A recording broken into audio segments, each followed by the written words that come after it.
Il faut refuser à la France et retirer à la France son titre d'État de droit de l'homme au nom des crimes qu'elle a commis.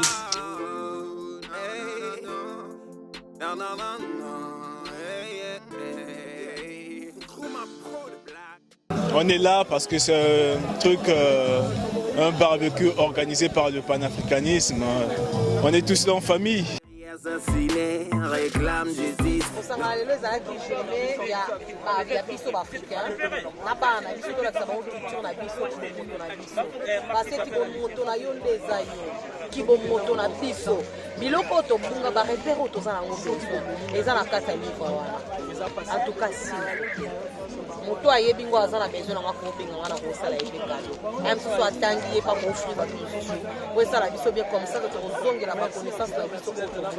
Alors mon ressenti par rapport à aujourd'hui, c'est quelque chose de positif, très positif, parce qu'on a réussi à rassembler justement des frères et sœurs de la communauté pour justement une cause qui est très importante, qui porte sur le soutien de la communauté, sur le combat que nous menons pour l'Afrique et sa diaspora.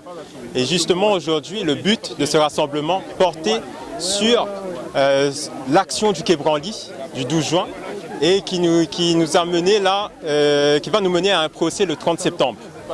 Et donc là, tout ce qu'on a mis en place des stands. On vend des bouquins qu'a écrit Mwazulu Diabanza. Il y a aussi des bijoux africains. Il y a des t-shirts du décès. Il y a de la nourriture. Et tout ça va nous servir justement pour payer les frais du procès qui va venir le 30 septembre, payer les avocats, tout ça. Je suis contente d'avoir participé à cette journée organisée par l'UDC.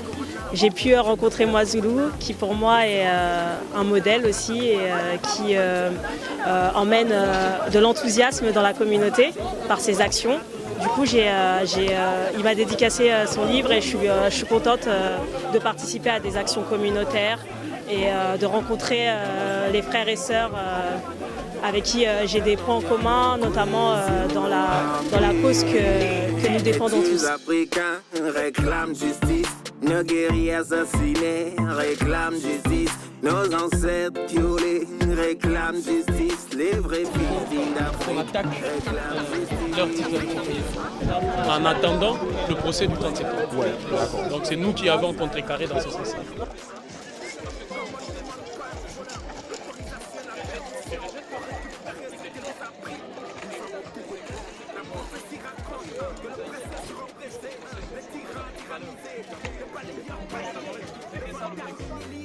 Un rassemblement familial avec les enfants, les adultes.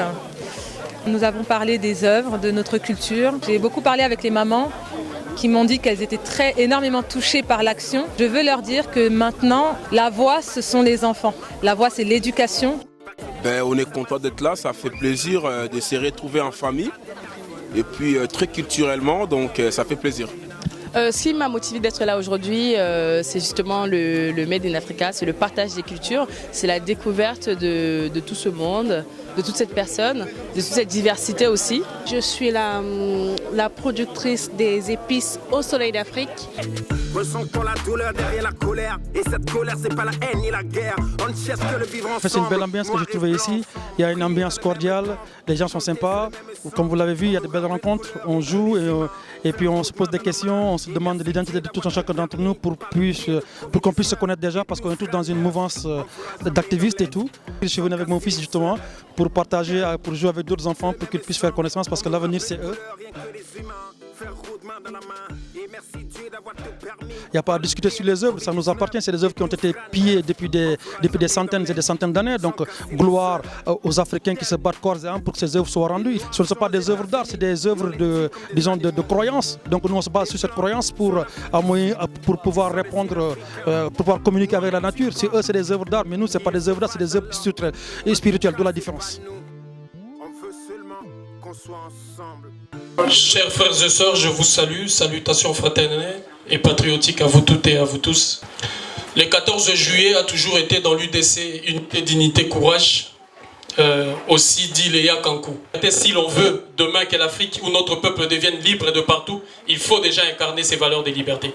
Et il faut que l'on vive ainsi, dans la liberté de penser, dans la liberté de tout ce que vous pouvez accoler à côté. Donc dans l'esprit toujours d'être au cœur de l'éducation, d'être au cœur de la culture, nous nous sommes dit le 14 juillet, il fallait qu'on se retrouve. En prélude de l'action qui a été posée justement au musée du Quai Branly le 12 juin dernier. La seule possibilité qu'on avait pour pouvoir récupérer ce qui nous appartenait, c'était les poteaux funéraires Barry. Justement, c'est sur ça que je voudrais vous entretenir. Parce qu'il arrive à un moment donné, quand on pose un acte au nom de la communauté, quand on pose un acte au nom d'un peuple, il faut faire la restitution à ces peuples-là. Donc, nous étions ces jours-là, les instruments que vous avez utilisés. La preuve, c'est la manière dont vous avez toutes et tous accueilli cette action. Il est dans l'obligation, je dirais, de faire cette restitution. Vous dire le pourquoi.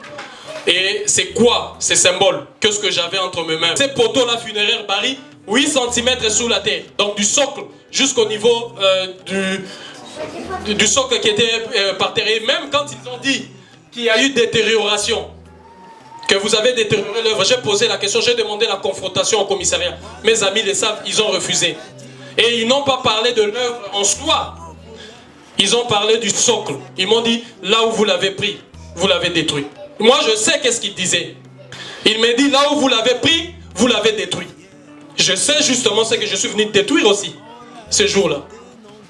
Du moment où l'Afrique n'a pas un socle, le peuple noir et le peuple africain, parlant du continent, n'a pas ces socles culturels. Face à la Chine, on ne pèse pas. Ils ont un socle culturel. Face à l'Iran, on ne pèse pas. Ils ont un socle culturel. Face au Japon, on ne pèse pas. Ils ont un socle culturel. Face à l'Europe, on ne pèse pas, ils ont un socle culturel. Parce que ceux qui se sont retrouvés avec les Européens, voici l'illustration parfaite de ce que j'avance ici.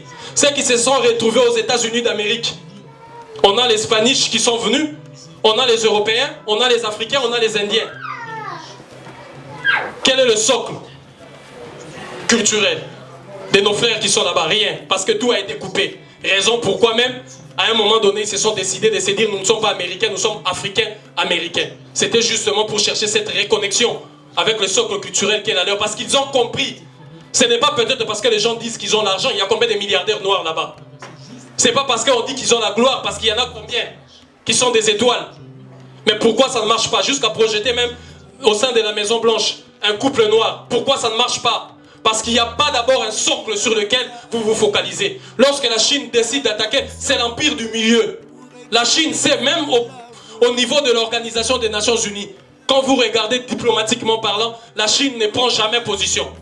Souvent, un peu avec la Russie, négocie un peu avec les États-Unis en catimini, fait ceci, reste toujours au milieu.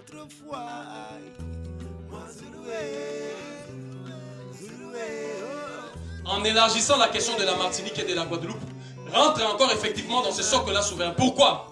Parce que je disais l'autre fois qu'il faut refuser à la France et retirer à la France son titre d'État de droit de l'homme.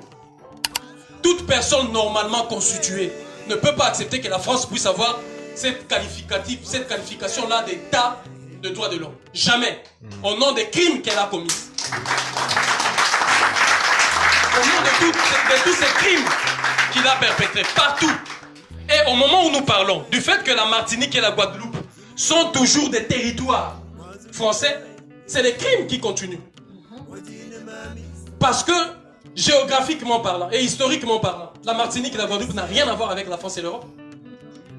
Mais pourquoi les citoyens qui sont là-bas, ces sujets-là sont des sujets français? Comment la France a-t-elle acquis ces territoires-là? Par les crimes. C'est sous la colonisation et l'esclavage. Donc, il faut retirer la Martinique et la Guadeloupe aux mains de la France. Ça, c'est la justice logique. S'il y avait une justice internationale sur ces terres, sur ce monde où nous vivons, la Martinique et la Guadeloupe devaient être retirées à la France. Parce que comme on a retiré à l'Allemagne tout ce que l'Allemagne possédait parce que l'Allemagne a commis des crimes, et plus encore, ils l'ont retiré quoi? Des colonies. Donc, pour eux, les colonies étaient normales. Donc vous voyez dans quelle schizophrénie politique on fonctionne. Donc en parlant justement de cette souveraineté, aussi longtemps que la Martinique et la Guadeloupe sont des territoires considérés comme des territoires français, nous sommes dans la perpétuation du crime et du génocide qui continue. Parce que ces territoires-là ont été justement acquis par la France de façon dont on le connaît. Et les citoyens français et françaises qui sont là-bas doivent justement se déconnecter de cette nationalité, de cette identité. Parce que justement, c'est le crime. Ils les ont mis là-bas au nom du crime. Ils les gouvernent là-bas au nom du crime. Dans les injustices et les inégalités qui perdurent. Donc cette souveraineté, au nom de la souveraineté vraie et de la justice internationale, il faut retirer à la France son titre et son droit de pays démocratique ou un état de droit de l'homme. Ça, il faut retirer. Et toute personne qui, en son sein, est juste et normale ne peut pas accepter des phrases pareilles. Et de deux, il faut retirer les territoires dits d'outre-mer à la France au nom des crimes perpétrés jusque-là. Parce que ces territoires n'ont pas été acquis comme ça par, vous voyez, par élégance. Il y a eu des crimes qui ont été perpétrés. Nous sommes décidés de venir récupérer ce qui nous appartient. Moi, Zouloudi, Abanza, Adi. Mais la bengi bino kaka date eza ya monene oyo bakongolais nyonso bakoki kosala te le 30 septembre nga ntango fana na nga kote na fiya bola asala encre wana basisazaki honoré d'une manière pas possible 2020 eza ane moko eza mabe na sukuma tellement mais moko nazalaki déjà Facebook natalaki acte wana ezokoselangi espoir